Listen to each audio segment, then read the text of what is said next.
நீங்க வைத்தியம் பார்க்கணும்னா, உடம்பு சரியில்ல வரணும், டாக்டர பார்க்கணும்னு அப்படி இல்ல. நீங்க ஒரு 40 வயசுக்கு மேல அவங்கள வந்து பார்த்தீங்கன்னா, நல்லா இருக்கிறவங்கள இன்னும் பெட்டரா நல்லா வச்சுக்கிறதுக்கான வைத்தியம் தான் இங்க நடக்குது. ரொம்ப சிறப்பா இருக்கு.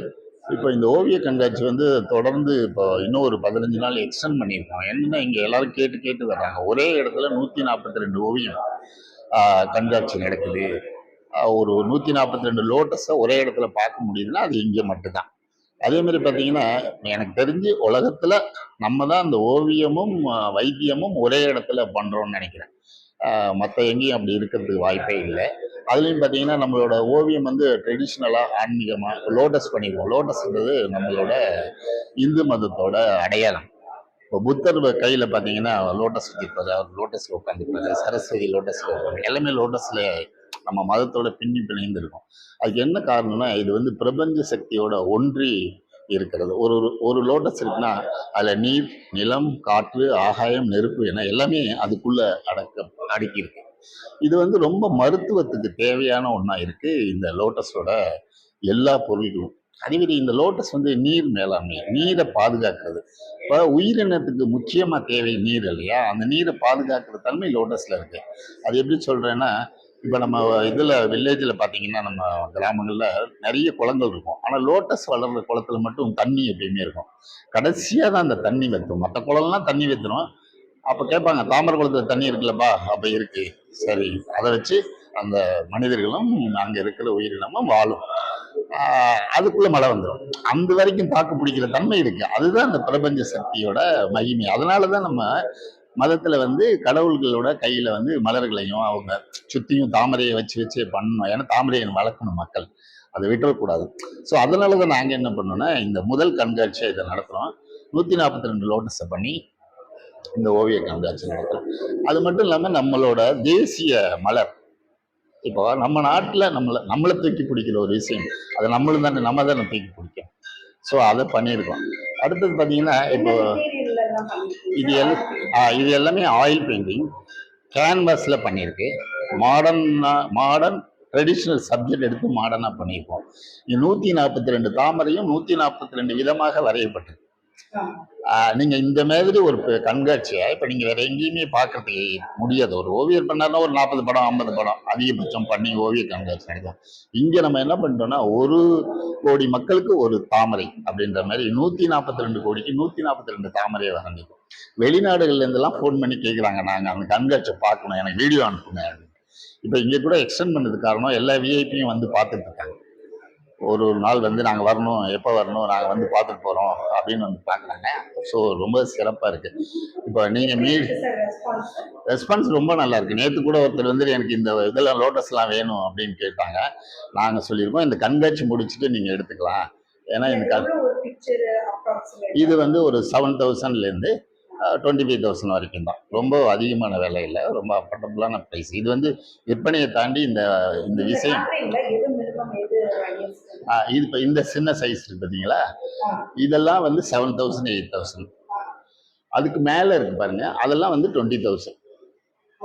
இந்த ரெண்டுக்கும் இடையில அந்த சைடு மாட்டியிருக்கு, அதெல்லாம் வந்து 15,000.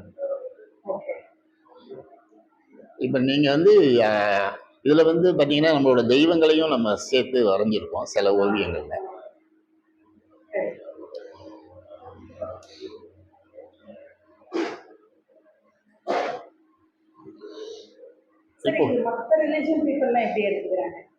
இப்போ இது வந்து ரிலீஜன் கிடையாது. நீங்க வைத்தியம் வந்து எப்படி ரிலீஜன் ஆகும்? காற்று இல்ல அப்படி இல்ல. இப்ப தாமரை பூன்றது பொதுவானது. தாமரை பூவை நம்ம முன்னோர்கள் வந்து என்னன்றாங்கன்னா, அதை நம்ம எடுத்து இதை வளர்க்கணுன்றதுக்காக நம்ம கடவுளுக்குள்ள வச்சுட்டாங்க. அப்பதான் நம்ம பாதுகாப்போம். மற்ற மதத்துல வந்து தாமரை பூ அவங்க யூஸ் பண்ணிட்டு தான் இருக்காங்க. அதுல வந்து அதுக்கு இது இல்லை. அதே மாதிரி வைத்தியம்ன்றது எல்லாருக்கும் பொதுவானதுதான். ஏன்னா நம்ம சித்த வைத்தியம் ஆயுர்வேத வைத்தியம்லாம் நம்ம இந்து மதத்துல இருந்தா வந்திருக்கு, ரொம்ப காலத்துக்கு முன்னாடி வந்தது. ஸோ அதனால அது இங்க மதம் இல்லை. அதுக்கப்புறம் அந்த மதங்கள் வந்து அவங்கவுங்களுக்கு தேவையானதை வணங்குறாங்க போறாங்க. ஆனா அதுக்காக அதை பின்பற்றாமலாம் இருக்க முடியாது. எனக்கு தாமரை வேணாம்னு சொல்ல முடியுமா? வைத்தியம் வேணாம்னு சொல்ல முடியும்? ஆயுர்வேதம் செய்ய மாட்டேன்னு சொல்ல முடியுமா? ஆயுர்வேதம்ன்றது ஒரு அற்புதமான வைத்தியம்.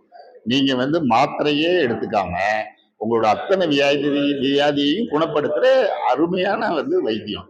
இதை நம்ம மறந்துட்டோம். கடந்த ஒரு 50 வருஷமா இது சிறப்பா இல்லாம நம்ம ஒதுக்கி வச்சுட்டோம். இன்னைக்கு திரும்பவும் அது வருது. அதனாலதான் நாங்க இந்த கண்டெம்பரரி ஆர்ட்டோட சேர்ந்து எல்லாத்தையும் இது போய் சேரணும். இளைஞர்களுக்கு கூட இப்ப போகுது. இப்ப காலேஜ் ஸ்டூடெண்ட்லாம் வந்து பாக்குறாங்க. இப்ப காலேஜில் படிக்கிற ஸ்டூடெண்ட்ஸு, ஸ்டெல்லா மேரிஸ்ல படிக்கிற ஸ்டூடெண்ட்ஸ் எல்லாம் வந்து பார்த்துட்டு போறாங்க. அப்ப அவங்களுக்கு என்னன்னா ஆயுர்வேதம்னு ஒண்ணு இருக்கு, இங்க இதெல்லாம் பண்றாங்கன்னு இந்த டீட்டெயில் எல்லாம் அவங்களுக்கு கிடைக்குது. ஸோ அப்ப அதுல அவங்க வர்றாங்க. புரியுதுங்களா? இப்போ கம்ப்யூட்டர்ல ஒர்க் பண்றவங்களுக்கு கண்ணு வந்து பயங்கரமா டிஸ்டர்ப் ஆகுது. ஒரு 35 இயர்ஸ்லயே அவனுக்கு ப்ராப்ளம் ஆயிடுது. இங்க வந்தீங்கன்னா இங்க டாக்டர் என்ன பண்றாங்க, இத கண்ணை சுத்திலும் ஒரு பாத்தி மாதிரி கட்டி நெய் ஊத்துறாங்க.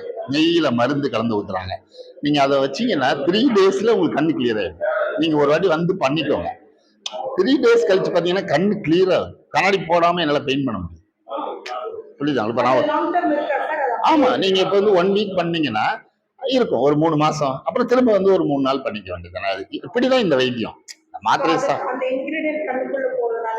நெய் தானே, நெய்யும் அதுக்கு போறதுக்கான மருந்தை தான் போடுறோம். இப்ப சின்ன வயசுல எங்க பாட்டி இருப்பாங்க, அவங்க என்ன பண்ணுவாங்கன்னா வெங்காயத்தை எடுத்து கிள்ளி கண்ணில் விட்டுக்குவாங்க, தண்ணியா ஊத்தும். அவங்க கண்ணாடியை போடல. அவங்க 95 இயர்ஸ் வரைக்கும் இருந்தாங்க, கண்ணாடி போடல, நல்ல கண்ணு தெரியும். போனோன்னு வாங்கப்பா என்னப்பா அப்படின்னு பேசுவாங்க, பக்கத்துல கூட்டு உட்கார வச்சு எனக்கு கொஞ்சம். ஆனா அதுக்கப்புறம் நம்ம இப்ப பாருங்க, நம்ம 40 வயசுலயே கண்ணாடி போட்டுக்கிறோம். அது இன்னொன்னு, இப்ப பெண்கள் வந்து பாத்தீங்கன்னா வீட்டுல வெங்காயம் அறிவாங்க, சின்ன வெங்காயம், அது கண்ணில் போய் பட்டு தண்ணி வரும். அதனாலதான் பெண்கள் அதிகமா கண்ணாடி போட்டுட்டே இல்லை.